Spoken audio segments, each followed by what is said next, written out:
Brad, when I was at that Intel Tech Tour thing a couple of weeks ago, which, by the way, video's up on PC World and the Full Nerd now. Ooh, we should talk more about that. Adam, I think we'll have Adam on in a couple of weeks. I talked to him about it, and he seems game. So, but I got to talk to Intel. We talked to a bunch of Intel fellows. We only talked to a couple of them on camera.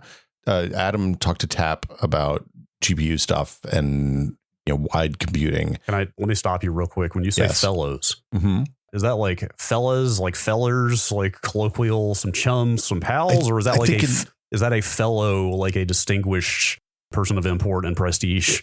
It's a distinguished person of import and prestige. It's like think about like a university chair. Yeah. Yes, that's like okay. They're collegial. That's how I would describe them. That's what I figured you meant. But anyway, go on. So I got to talk to we talked to Tap, of course, Tom Peterson, who's their GPU guy. He's been around for 100 years doing stuff at NVIDIA and Intel and all sorts of places. I got to talk to Stephen Robinson briefly, who's in charge of x86. Oh, it's a big job. The instruction set, which I was not prepared to have that kind of conversation with someone. He was kind of intense, been very technical and very nice.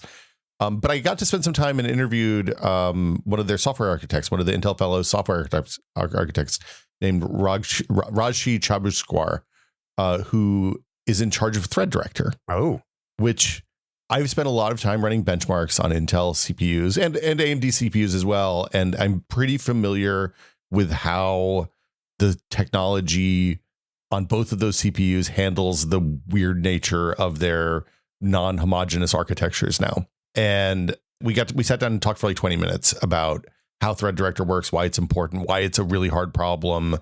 Like if you are interested in that stuff, you should go to the Full Nerd channel on YouTube and watch the video, because I would love to be able to do more videos like that. And we're trying to put the kind of the hardcore, the more enthusiast, deep dive nerd business on that Full Nerd channel instead of maybe on the PC World channel, where people mostly come looking for like laptop reviews and stuff like that. But also, I mean, that's like, yes, that is deep dive nerd business, but it's also something that's just becoming increasingly really relevant to anybody who runs a modern CPU, because they're all going heterogeneous in some fashion. Like AMD's got its split core design with, cores on different dies. Intel has got big and little, P&E cores. AMD, I believe on the public roadmap, is also going to start doing big and little cores. Intel is going to start splitting. If you look at the Nova Lake leaks, Intel's going to start splitting cores across dies. Like everybody's going to have scheduling issues is the point I'm trying to make. Like scheduling needs to get better soon. And so like this is something that is going to affect everybody who's buying new PCs. So that's exciting to hear. Well, even the mobile stuff does it. Like Qualcomm and Apple Silicon all has big, little and split cores and stuff. As you know, when you mention Apple here, the nature of Apple's tightly vertically integrated approach to hardware and software starts to show its worth, because do you ever hear anything about scheduling issues on macOS? You sure don't. No. Well, one of the things that was interesting talking to Rajshri was that I didn't understand how neither the OS nor the hardware has complete information about what the state of the CPU is, right? Yeah, like that's my understanding of like Thread Director is hardware in the CPU giving some hints or feedback to the OS, to the scheduler, right? That is exactly how she described it. Yes. Yeah.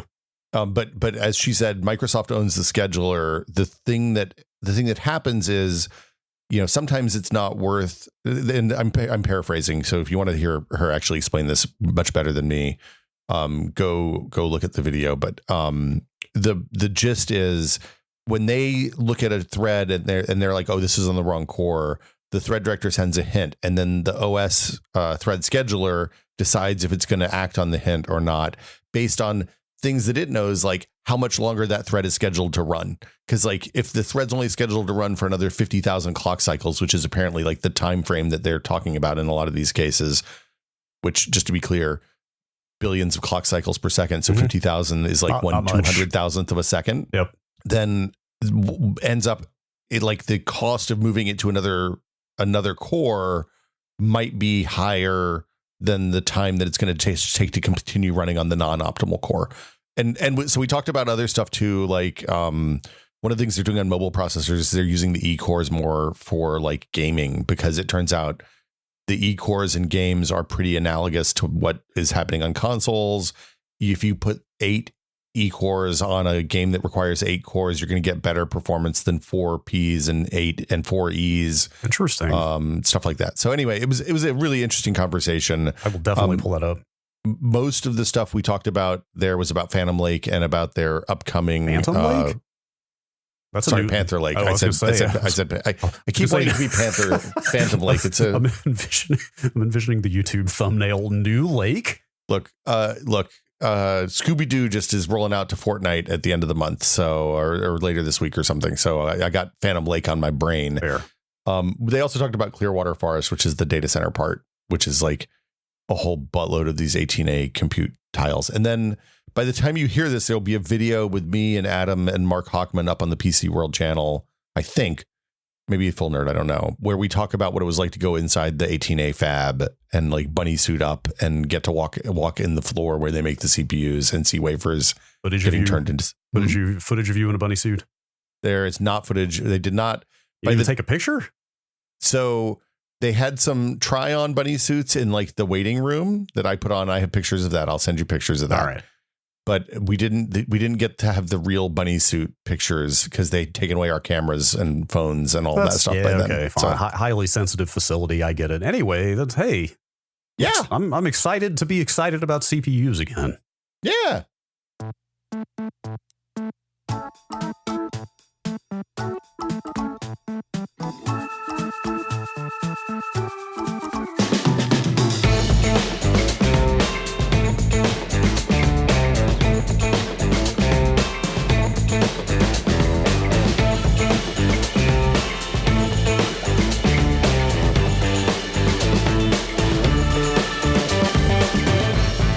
Welcome to Brad and Will Made a Tech Pod. I'm Will. I'm Brad. Brad, today we're doing something a little different. Are we? No, it's the same thing we always do.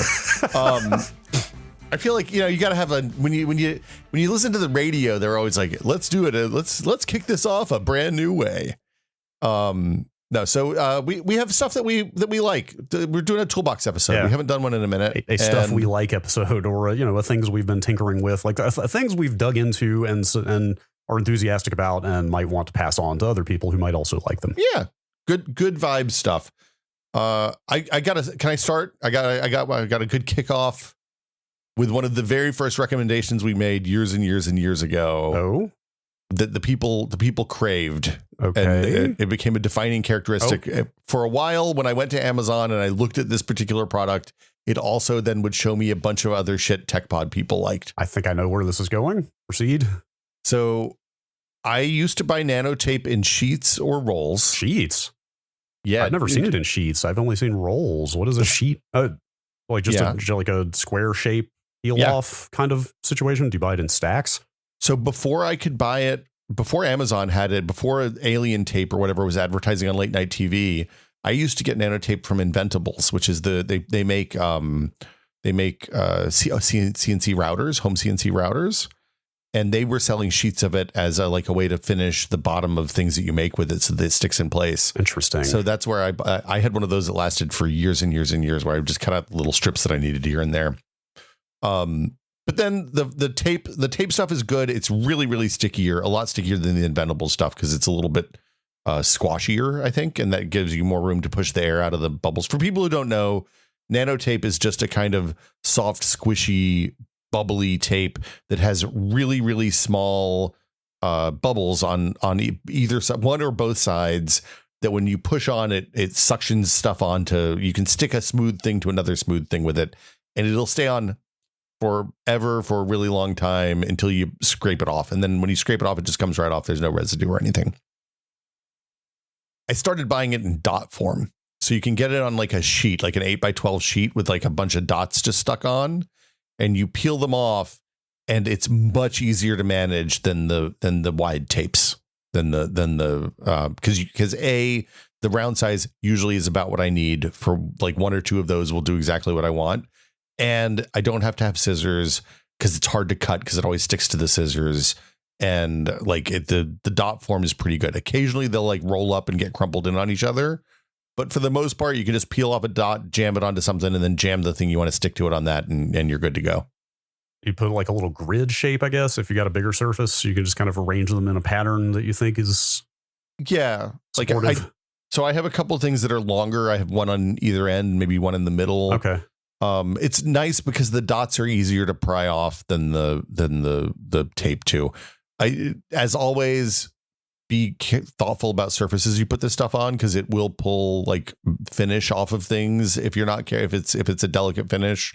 I've definitely seen people pull the paper off their sheetrock before, which you don't want. Interesting. Does nanotape stick to? I would think there's just enough surface variation in sheetrock that it wouldn't stick super well, because these are suction cups, to be clear, for people who haven't not used it. There's no adhesive here. It's you can envision, how a suction cup behaves. Like, it needs to have a pretty clean, flat surface to stick to. Well, so it depends on your paint is my guess. So if you have a shiny paint finish, it's probably going to be less porous and more likely to stick. Sure. And also it depends on how you try to remove it. Like, if you get in there with a putty knife and kind of slide it in between the paint and the wall, it'll pop right off. The tape in the wall, it'll pop right off. If you don't do that and just pull it straight off like a ham-fisted tyro, you're probably going to pull a chunk of wall off with it if you're not careful. So yeah, nanotape in dot form. Okay. Big fan. All right. That sounds good. Yeah. What do you got? You got anything? We bouncing back and forth. What about? Sure. I can go all at once, I've only got two things, but they're kind of bigger things. Mm-hmm. I bought a raft of new SD cards, micro SD cards for my Raspberry Pis that are the SanDisk Max Endurance. I just became aware of SanDisk's High and Max Endurance line of micro SD cards recently, and decided to give them a shot. What occasioned this is the new version of Raspberry Pi OS just came out. Mm-hmm. Trixie? Based on, so Debian Trixie came out in early August, and here we are 2 months later, and they have now put out the first Raspberry Pi image based on it. So I was just like, like some of my Pis are pretty old around here. And you're using them for stuff like your NUT server. So, I'll do the inventory here. I've got a Pi 4. Yeah. That runs one blocky instance, Home Assistant. Yeah. A CUPS AirPrint server. CUPS is the common Unix printing system or something. It's a thing that enables AirPrint support for my printers. I'm kind of surprised you have a printer, honestly, Brad. Why? You don't seem like a printer guy. Dude, I bought the Brother Laser everybody bought in 2008, and it's still going just fine. Fair. I finally had to retire my Brother Laser that I bought in 2008 because it was making a squeaking noise that I couldn't fix. Yeah. It mostly use it for printing shipping labels. That's fair. About 90% of what we use it for. And anyway, that Pi 4, that's what I will, if I ever get around to doing this NAS backup to external target. Have you not done it yet? The Pi what I got hung up on was trying to decide if I want to encrypt the backup drives or not, and if I do, then that's a whole new stack of learning how DMCrypt works and Lux and making a bunch of decisions around drive encryption that I just don't have the energy for right now. And I'm the one who has the Linux podcast. So I'm putting it off for another couple of months. Anyway, I've got a Pi 2 in here that runs another blocky instance and NUT, which is hooked up to the UPS to monitor that. And I've got a Pi 1 that has been out of service for a while, but I'm about to put it back into service as an AirPlay target. Wow. Which is ironically is what I bought it for in 2012. I don't want to derail this with a bunch of Raspberry Pi talk, but my first Raspberry Pi 1 Model B that I bought in 2012, I bought to run something called SharePlay on, which basically just it becomes an AirPlay target that you can stream. Doesn't it have kind of a crappy audio processor though? Yes. So the I don't know if this has changed actually, but yeah, the first at least couple generations of Pi have got terrible analog audio output. Yeah. But the fix back then was to buy a little no-name $5 USB sound card. I mean, people call them sound cards. They're not cards. They're They basically look like a USB thumb drive with it's a DAC, basically. Yeah, it's a USB DAC is what it actually is. But even in 2012, you could buy a $5, like literally unbranded no-name USB DAC that sounded infinitely better than the terrible. I think it's like, I forget the audio terminology. It's a PWM output, I think, on the original Pi. They do something about that. There is no DAC. There is no DAC on the original Pi, is that it uses PWM output, which sounds god awful. Anyway, I'm going to dig that little USB DAC out. And what this is for is when I get back to tinkering with desktop Linux again. I like to listen to music while I'm sitting around tinkering with stuff. Yeah. And if you're doing a bunch of rebooting back into the UEFI and like running Linux installs and being at a command line in a fresh install, you can't listen to music on your PC. So I'm going to set this Pi 1 back up as an AirPlay target again to sit here, and I can plug my speakers into it and stream music off my NAS to it while the PC is in some like frequently rebooting state. Okay. Anyway, that was a long. I just put my headphones on for that, but I appreciate that. Well, but I have nothing to play the music off of. You have a phone. Not the same. Okay, I get it. Anyway, what's the deal with the high endurance? Like, there's a lot of work happening in SD cards right now. So these, I randomly stumbled on these just searching around, and they are targeted. They're advertised. SanDisk like advertises them as being primarily for like car dashboard cameras and other sort of like constantly recording, constantly writing scenarios. Which, as a sidebar, like I kind of can't believe manufacturers make dash cams that write to SD card, because SD cards die constantly when you write to them all the time. I'm of two minds here, right? Because like one mind says if they did an SSD, it's going to constantly wear out too. It's just going to take a little bit longer than the SD card. Yeah, fair. But if it was internal, then you probably just have to throw out the dash cam and buy a new dash cam. You're not wrong. So like, is it better to just have an infinite supply of SD cards going in and out of this thing? That's better than having to junk a camera with integrated storage. Absolutely. Yeah. I wonder, are we ripe for some kind of like low cost NVMe, like user insertable NVMe, like enclosed NVMe sort of situation? It kind of feels like it, but I don't know. Let me pitch an idea to you. What if you had a really small spinning disk and then you had these magnetic read write heads that kind of rode above the disk, and they wrote bits onto the circular tracks of that disk, almost like a record or a CD. And they just spun really fast, so you could get the data on and off. And you could like write to them forever and they would never degrade? Well, I mean, forever is a long time, but yeah, let's say sure. So, okay, maybe the mechanics of the drive would fail long before the writable aspect of them would fail. Yeah, sure. That's probably a good way to think about that. We could call them platter storage or something. I don't know what we'd call them, but we'll workshop that one. Yeah. That's weird. So yeah, I did a little looking around before I bought these. They're not much more expensive than regular SD cards, to be clear. Okay. Like a 32 gig high endurance card is $10. A 32 gig max endurance card, I think, is $14. But like not too far out of line of what you would pay for regular SD cards. And also, like, I know that you can boot Raspberry Pis off of other things now. Like you can enable USB boot, but I didn't want to hang an SSD off the side of this Raspberry Pi. Like I wanted it to be tidy. It's all the Pis are crammed into very small spaces. Like I don't want a bunch of extra cable cruft and device cruft hanging off of them, because I want them to fit in the tiny cubby holes and nooks where they live. It's really unfortunate that they don't have that little SSD header. Yeah, so they're getting there. Like the Pi 5 does ship with an NVMe capability through the, I guess it's the GPIO pins, or there is a header on the Pi 5 that gives you very basic NVMe support. So, but you still need like a hat for that. You still need to like integrate that into a case. Well, yeah. So like my Home Assistant Yellow has on it an NVMe socket, but it uses the socketed version of the Pi 5. So it's the compute module, not the typical board. Yeah, the Pi 4, there are cases out there that have like little USB bridges to an SSD mount on the case, so you can put an SSD in. But the case I bought for my Pi 4 was pre that, and I don't feel like buying another case. Like anyway, also like I just have a bit of an indignance about things not working right, or like features being included that don't work as these things are supposed to boot off of SD cards. Like I'm going to make the fucking SD card work right.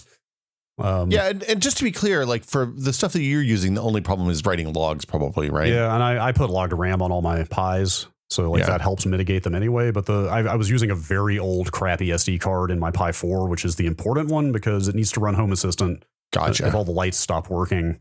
Yeah, there's problems. That's very annoying. That's why I bought a Yellows, because I didn't want to think about this anymore. And that Pi 4 had been getting weird. Like when I would do like an apt update or whatever, it had been getting very slow. This was a very old SD. It was like a 10-year-old. That is not what you want. That's always the warning sign. Yeah, it was like a 10-year-old SD card, and it was getting like very noticeably slow to do disk operations on. Mm-hmm. And the Trixie Pi OS came out, and I was just like, it's just time to do a wipe and everything. I did Have you done the migration yet for the Home Assistant install? Yes. So actually, Home Assistant's running on my NAS right now.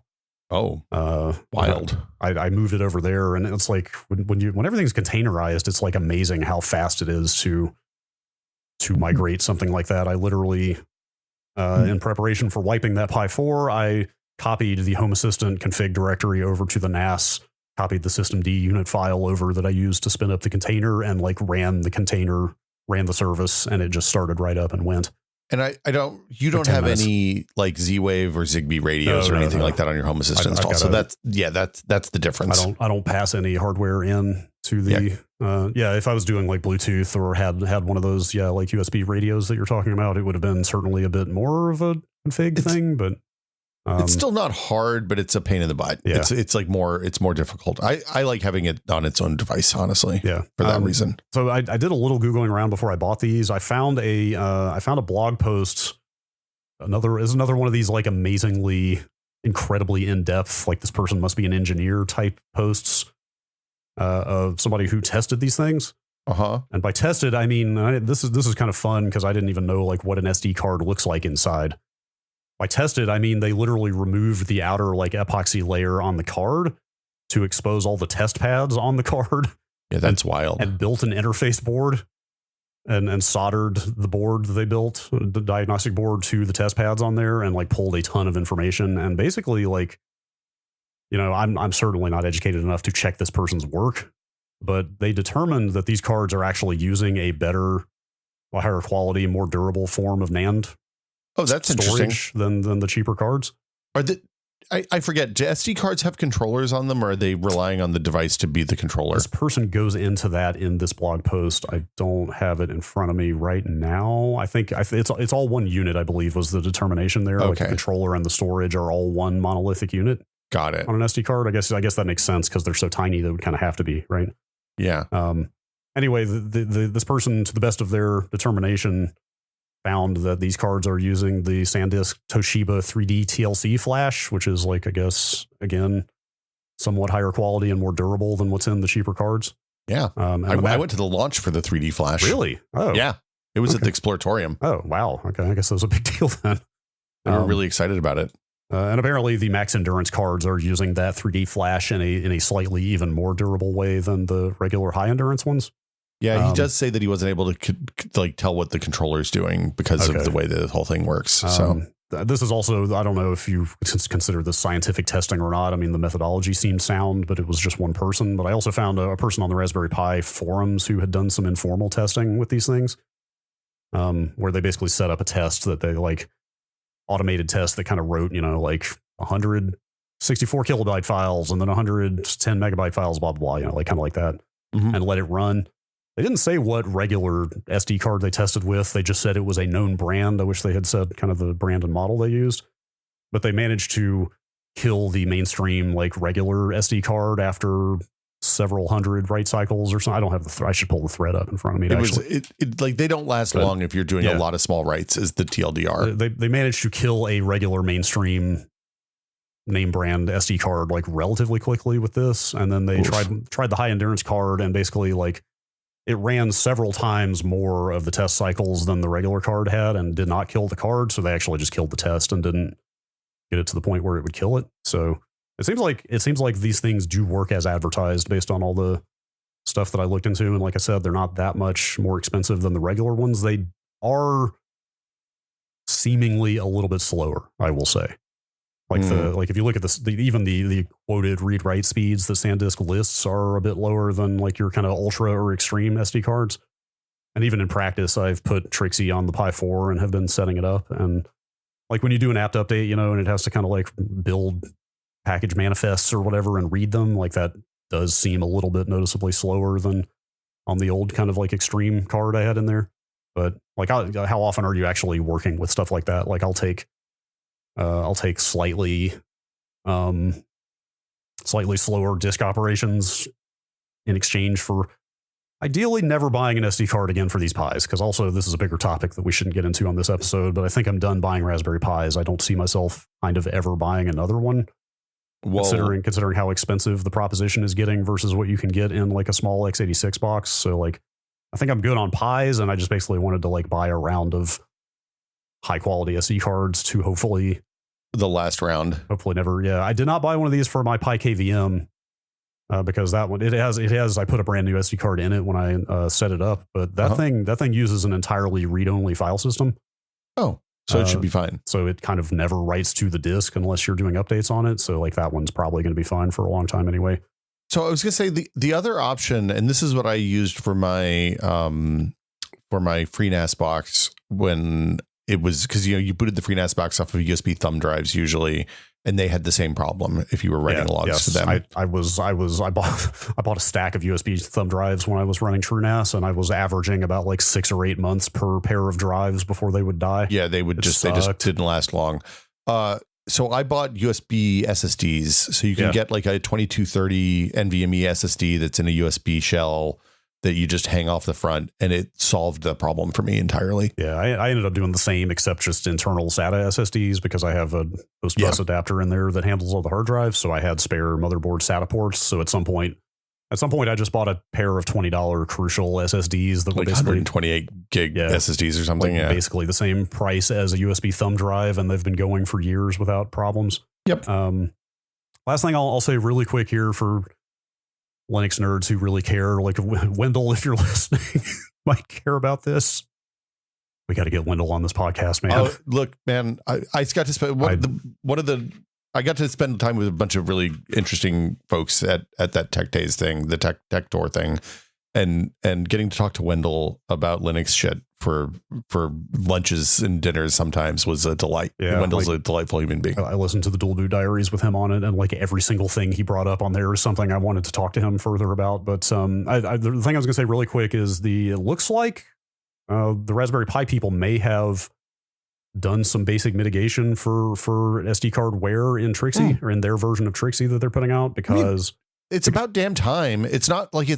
I don't understand why they don't do log to RAM on the log folders. So that's exactly where I'm going with this. I've been installing log to RAM on my Pis for ages, which is something you can set up. It would not be hard to do yourself. This just packages it up in a nice script that just does it for you. But all log to RAM is doing is creating a RAM drive and then mounting the log path on that RAM drive so that your logging all goes into RAM rather than ever. I think it does get written out to disk like on an interval that you can configure, but not constantly is the key. Yeah, and that's the thing. It's like one big write is better than 100,000 small writes. And the trade-off there is you're giving up some amount of RAM, but it's not that much RAM. I mean, we're logging text files here, basically. Well, and if it crashes while there's log in memory, then you'll lose that log. So it makes it hard to diagnose that stuff. But for the kind of applications you use on these things, it probably doesn't matter. Probably don't need your logs that badly. Yeah. But Trixie out of the box on Pis is mounting the Journal D log path in /run. Is that the RAM drive? So yeah, /run is typically mounted on a tempfs, which is a RAM based file system in Linux. And it's weird. Cache mounts external drives on run/media/ something now. Yeah, like anything can get mounted anywhere in Linux, as we know. Right. They could just be doing something custom there, but. I have my Pi 2 is still running the Bullseye version, and they were not mounting the Journal D log path in run in Bullseye. Okay. So this is a change they have made at some point. That may have been the case with Bookworm, the last version, but at any rate, like they are taking some steps to mitigate this themselves. But it's just the Journal D logging. It's not anything else that logs to the classic logging path of /var/log that's still written to disk. And there's still plenty of other stuff that still writes there. And so it's still worth installing log to RAM, I think, there. But between these higher endurance cards and getting pretty much all the logging mounted into RAM, I'm pretty optimistic I will just never have to buy an SD card again for these things or ever worry about it again. Yeah. Which is pretty exciting. We'll see. That sounds good. Stay tuned. I'll check back in 5 years. On the SD card front, this is a small note. I saw that Lexar announced that they have 1 terabyte Switch 2 compatible cards, those Express cards now. Okay. Which, like, for people who just have like 2 games installed on their Switches is no problem. And the Switch 2 games are still pretty reasonable sized for the amount of capacity on the drives that they ship with. But this was exciting because I wasn't going to buy, like, I did not buy an extra card for my Switch 2 out of the gate. because I think the biggest they had was 256 gigs, which basically doubled your capacity on that device. And that didn't feel like I hate buying a launch card and then 6 months later having a second one and then having this extra small card that I'm just never going to do anything with. Yep. That's how you end up putting an old used card into something like a Raspberry Pi down the line, because you have an old one that's been used a bunch and then like, oops, that was a mistake. But also, like, 256 gigs is too big for a Raspberry Pi, right? Like, I'm not going to put 256 gigs on my Raspberry Pi. But when you have a smaller card that's a cast off or a hand me down because you bought a bigger one, then you got to find something to do with it. Yeah. Anyway, okay. So that I just wanted to hit that. And on the Switch 2 front. Oh, go ahead. Well, you go ahead. I'll mention my Switch 2 thing at the end. I was going to say on the Switch 2 front, I've bought and sent back a bunch of grips over the last 2-3 months. Okay. And I finally got ones that I like. The Switch Grip ! By Savage Raven. Sorry, Switch Grip !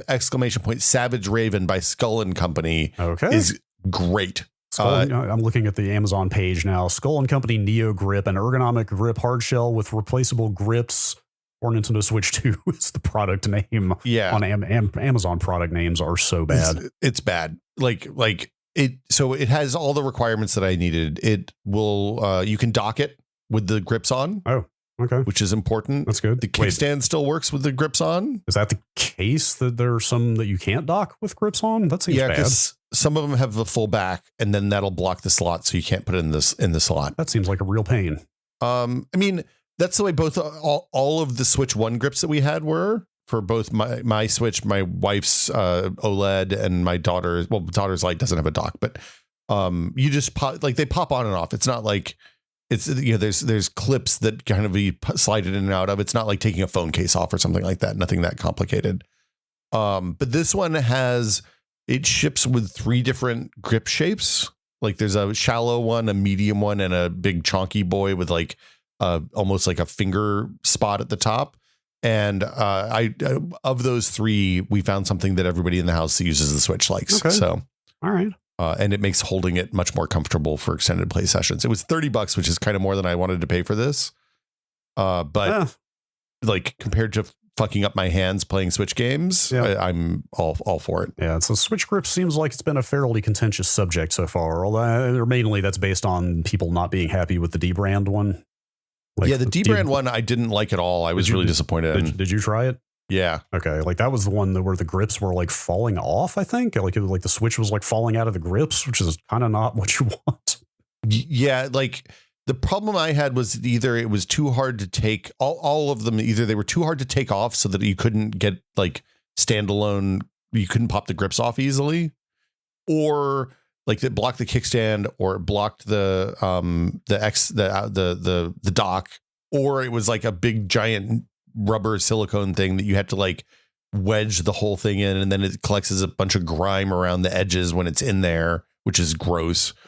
So yeah, like this is the one of the ones that I have tried. This is the one I like the most. I really, really, really detested of all of them the ones that are just like silicone wrappers for the Joy-Cons that have like lumps on the bottom to make them a little more grippy. Those were the absolute worst of all of them, because then they just made the Joy-Cons not fit right, and they were uncomfortable, and the grips were too squishy, and like the whole thing just stunk.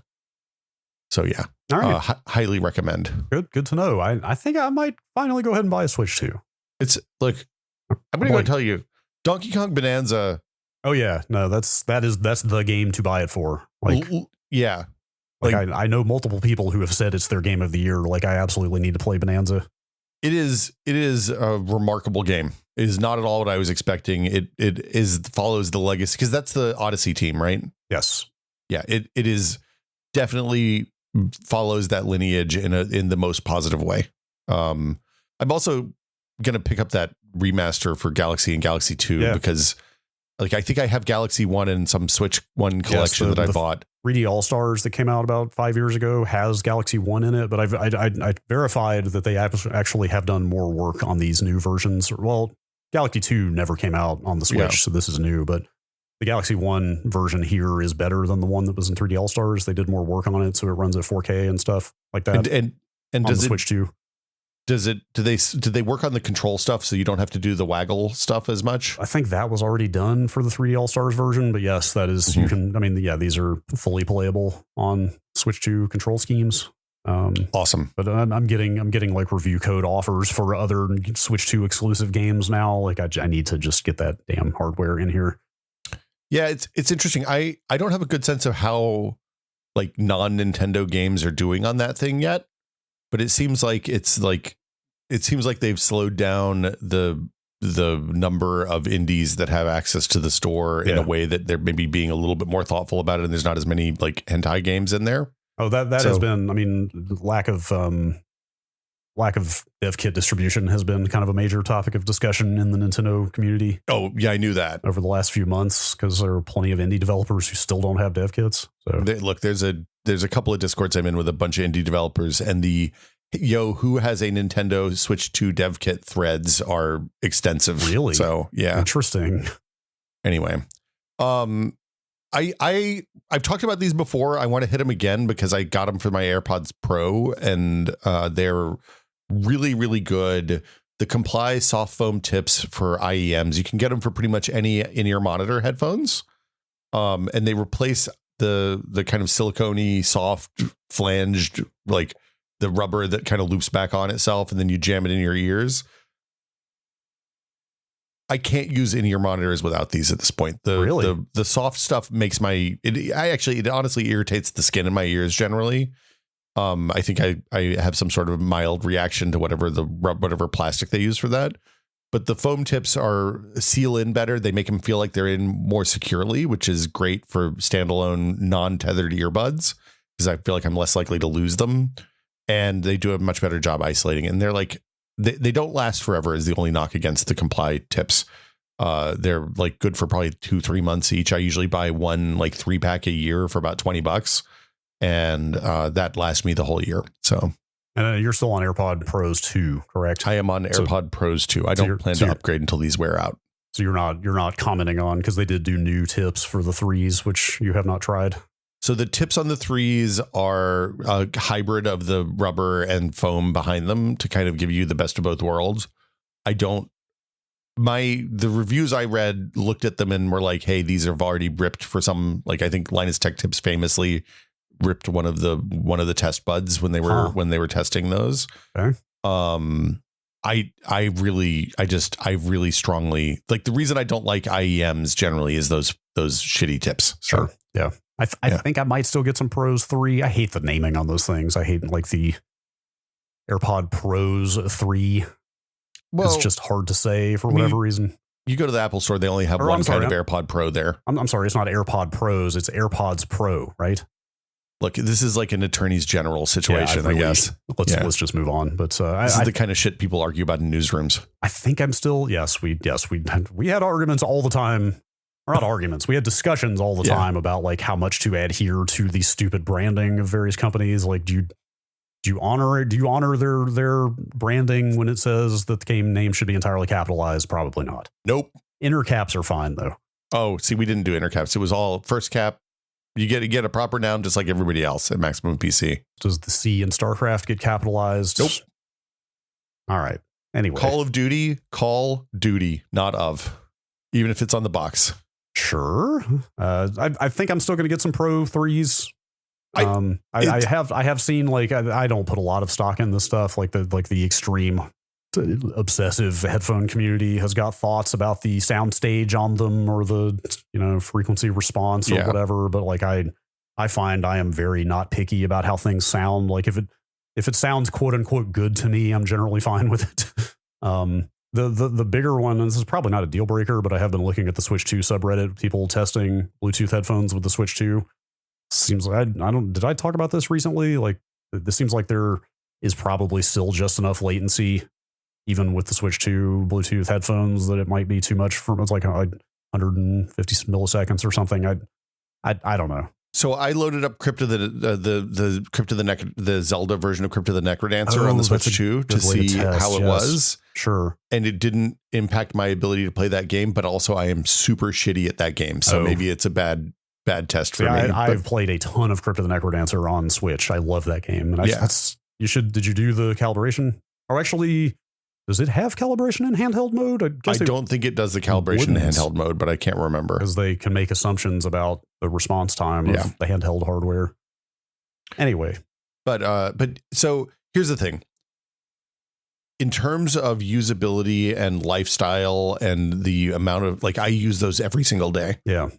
The ANC stuff is so good that when it's like loud here and I want to take a nap, I just put them in my ears and close my eyes, and it's maybe a little dangerous because I don't hear people have to come touch me to wake me up because I won't hear them come into the room.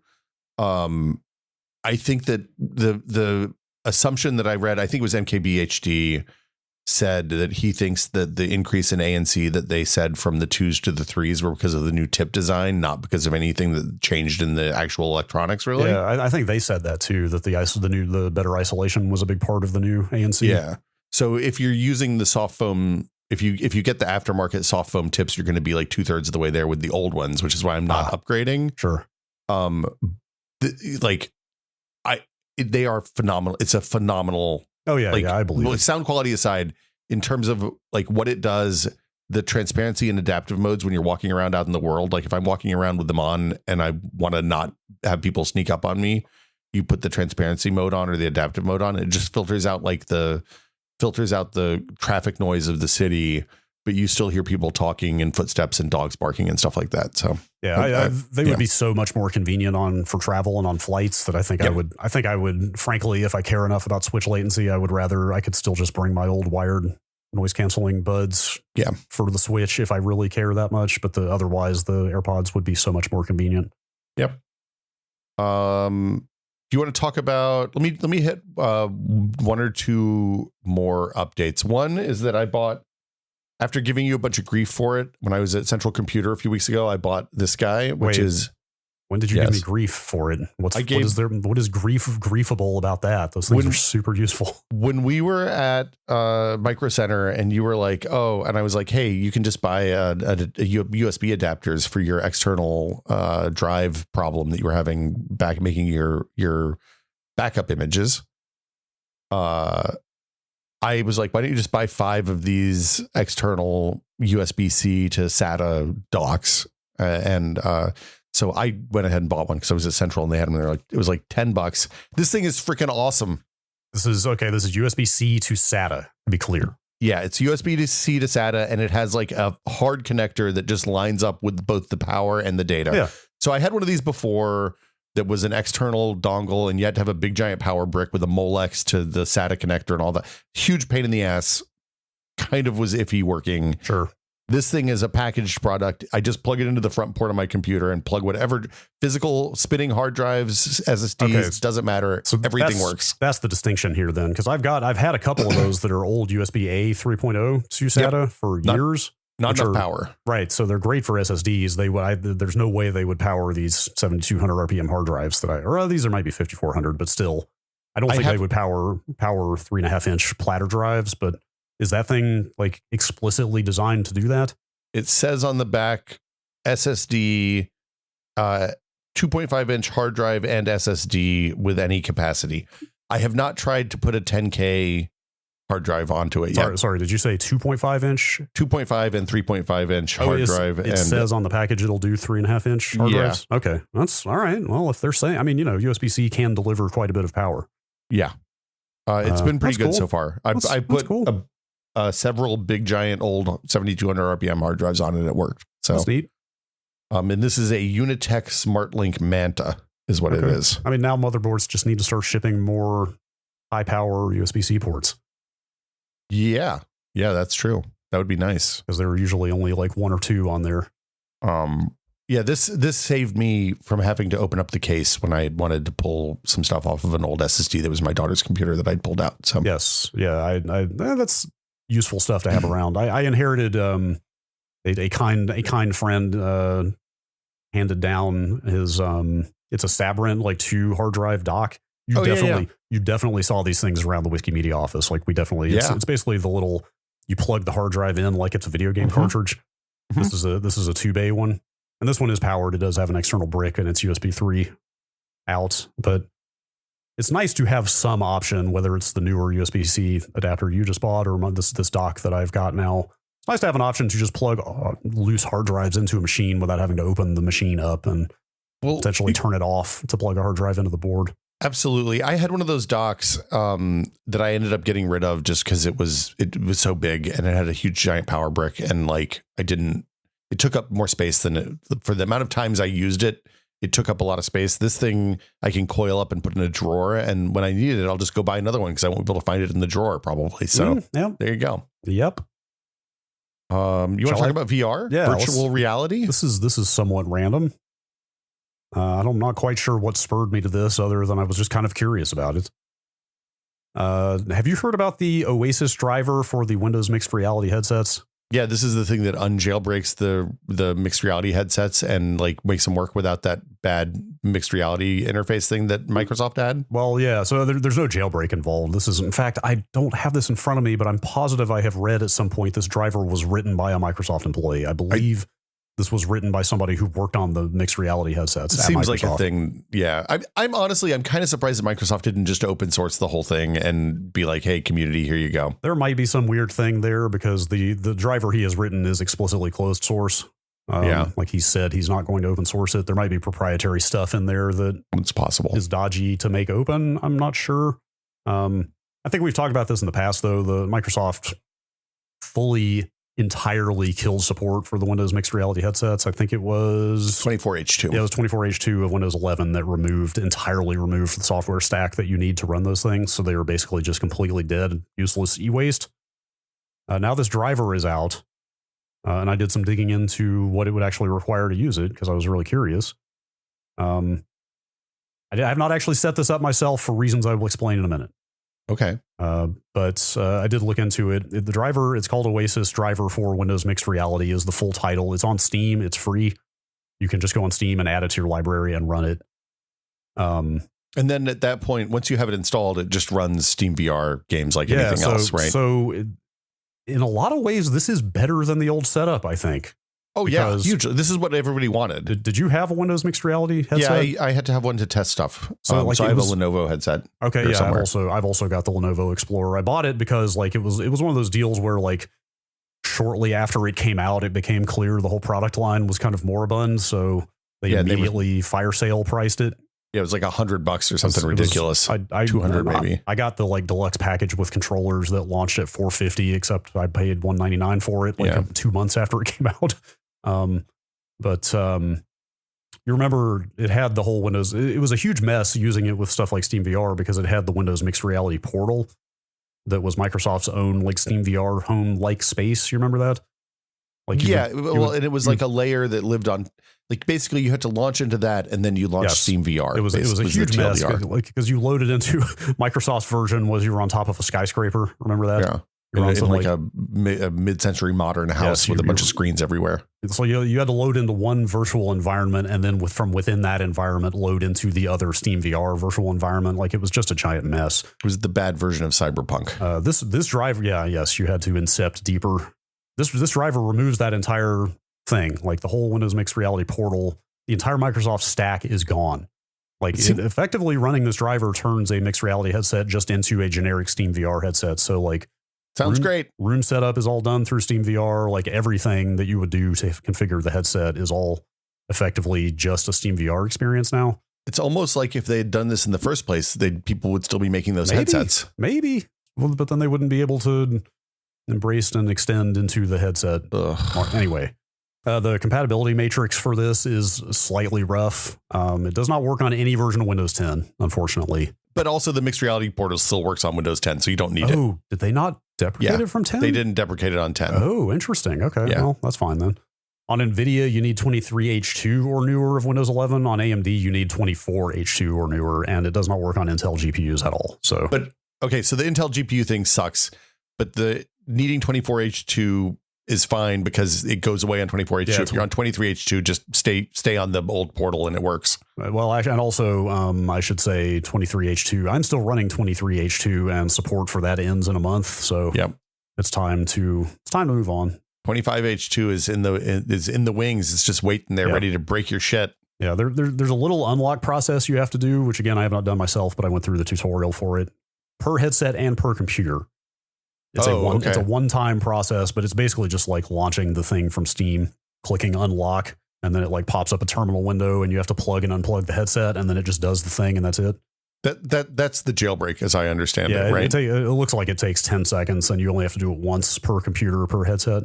Even if you unplug and replug the headset, you don't have to do it again? Yes. Yeah. Okay. Yeah. It's not every time you use the headset. It's once, unless you wipe and reinstall Windows or change to a new computer. You do it once and that's it. Okay. That's awesome. So like, it seems awesome that this exists. And like, if everything I've read from people using it, it seems like it works just fine. I love resurrecting old hardware. Just like pulling that Raspberry Pi 1 out of a box to turn it back into an AirPlay target is very satisfying to me. Like I put my previous router that I was using before I got this Edge router. I'm using that as a wireless bridge for my Mister, which is across the room, not near Ethernet.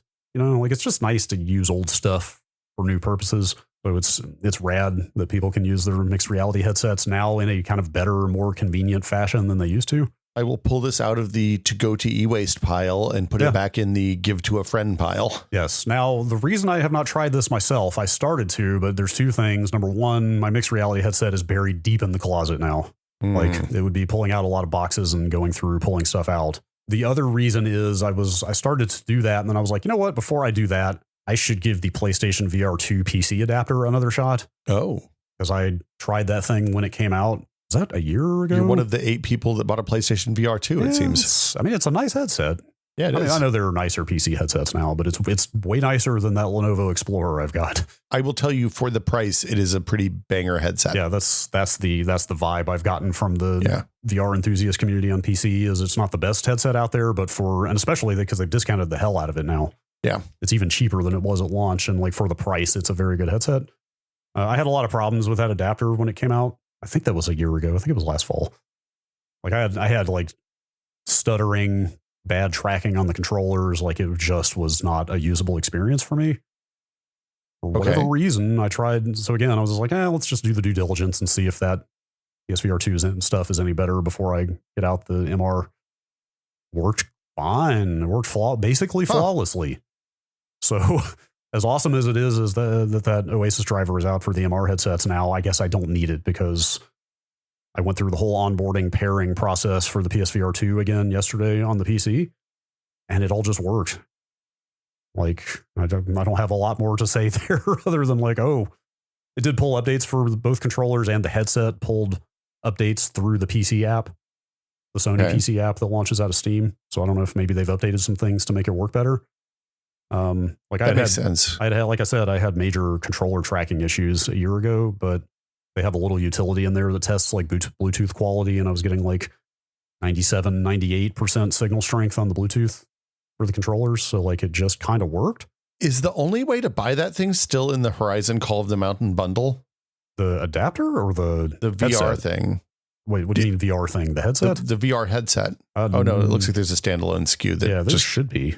Oh, it's not any cheaper is the thing. It's like $400 for the bundle or for the standalone headset. Okay. Do you have to buy a separate dongle to work with the PSVR on the PC? The dongle is, I can't remember how much. It might be like $50. That seems like the cheapest they would be willing to sell you something. Let me just $60. It's $60. It's just a little USB breakout box that you plug DisplayPort and USB into, and then the headset in. So it's basically $450 and you get a $460, for $460 to use it on a PC. Yeah, that's pretty good. Like, it's not bad. I mean, I don't know if you were only buying it for PC, I don't think I'd say to get this one necessarily. I don't know how well Sony's going to support it over time. I'm guessing I would not hold my breath for there to be a lot of long-term support for that adapter. Like, if you really just want a PC headset, I think you're probably better off getting a PC headset. But I mean, if you want to play one of the 5 PSVR2 games on PlayStation as well, then it's a better option, I guess. I mean, the thing is, the PC headsets have all gotten really expensive. Like the big screen and all those are all like they're premium for real enthusiasts. It seems like that market has skewed upward toward the people who really want a premium VR experience, because those are the only people still using VR. And I think I'd buy the PlayStation thing rather than buying like the Quest 3S. And so basically, this is the same price as a Meta Quest 3 because that's $499. So like, I don't know. That feels pretty good. Yeah. I mean, again, like my experience has been better now, but like a lot of people had Bluetooth issues with like various adapters not working and stuff. Like, I don't know that it's the most compatible PC VR experience.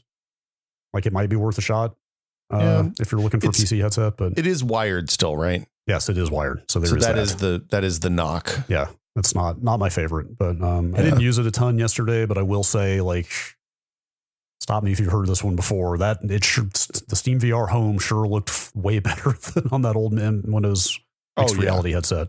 Well, the much higher resolution OLED screens versus the lower res LCDs and that thing. Like it was just like, oh wow, this is what this is supposed to look like. Yeah, even like the last wave of mixed reality headsets, like the Samsung mixed reality headset, the last wave one was fucking great compared. Yes. Like it was up there with the Index in terms of image quality. Which it was the Samsung Odyssey Plus was like the MR headset to get. I kind of wish I had like gotten that on fire sale, but. Well, and like it was comparable to the Index, and then the Index is now not the state of the art, obviously, anymore, because it's been 5 years since that thing came out. But anyway, like I VR, it's back. Get back to me in like 2 years. There's so many games coming out right now that I will never have time for this, but I think I could actually like play Half-Life Alyx now, finally on this PSVR2. Oh, man. It would be a good experience, dude. You should play Half-Life Alyx. Is so freaking good. Yeah, it's like. Like one day we're going to look back on Half-Life Alyx like we do the Vectrex now, right? I walked around. This was basically all I did after I got it working yesterday was, all those environments that you can download in Steam VR Home to walk around in. There's one in there that's like somebody, I forget the character's name, but it's somebody's lab from Half-Life 2 or from Half-Life Alyx. Oh, is it Kleiner's lab or it's something? It's not Kleiner. It's somebody else. I don't remember the name. Oh, it's Alex's dad then. Maybe. I can't remember, but you may have seen it. Eli. There's like a button and a shelf that you can press to the shelf descends and reveals the hidden lab, and you can walk around. Anyway, you can see the hand attachment from that game. You remember that? The little mechanical glove that has your like hearts, the health meter on it and stuff. Yeah. Like just walking up to and looking at that little hand controller in like the diegetic health meter stuff made me really want to play Half-Life Alyx all of a sudden. Dude, but you should do an Alyx stream. I've streamed VR before. I don't know if I'm eager to go back to that. There are ways you can do that will work and be a better viewing experience than you've had in the past. Maybe. Anyway, the main thing, there is an unbelievable amount of stuff in this room right now. Well, that's true. A lot of it that I need to prep for donation or storage in the closet or selling. And if and when I ever get that done in 5 years, there will be a ton of floor space in this room. So actually, it will be a very good VR space at that point. That's true. I think that's I have one last hit. So I've moved everything hanging under the PC, and I got rid of that spine that was doing my cable management from the floor to the desk. So for the sit stand desk, mainly because the spine broke eventually, which was disappointing because it was not an inexpensive thing. But I got a Vivo heavy duty under desk mount for the PC. I talked about this a couple months ago, but I've had it up now long enough that I'm willing to like give it a wholehearted endorsement. I got rid of the spine because now I'm hanging the PC and most of the cables are all at desk level, not going to the floor. Got it. So yeah, I have, this under desk mount is basically like 2 metal loops with some grabbers on the bottom and a couple of slides, and you kind of slide one side off to get access to the PC.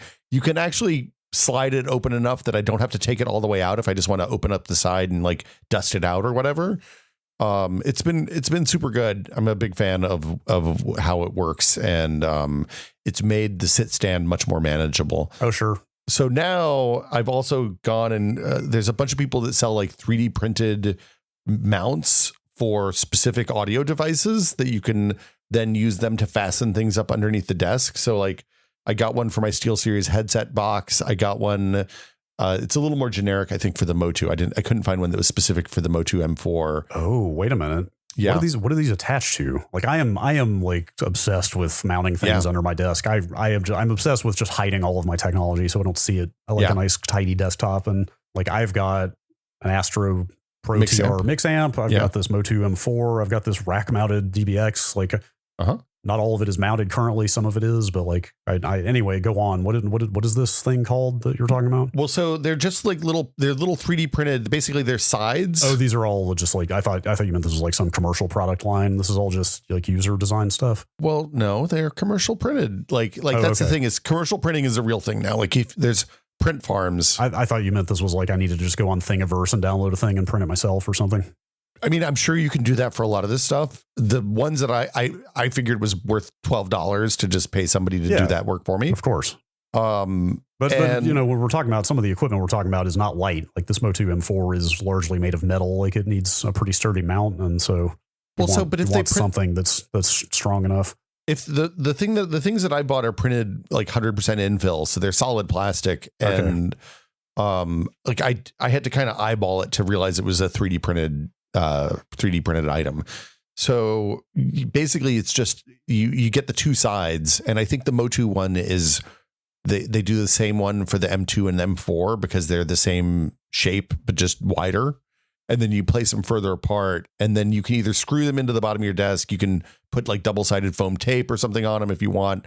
I suppose you could do nanotape if you wanted to live on the edge. But they just go up underneath the desk, and then you have access to them at the depth that you want without having to do anything else. So I have like my headphone dongle thing is there.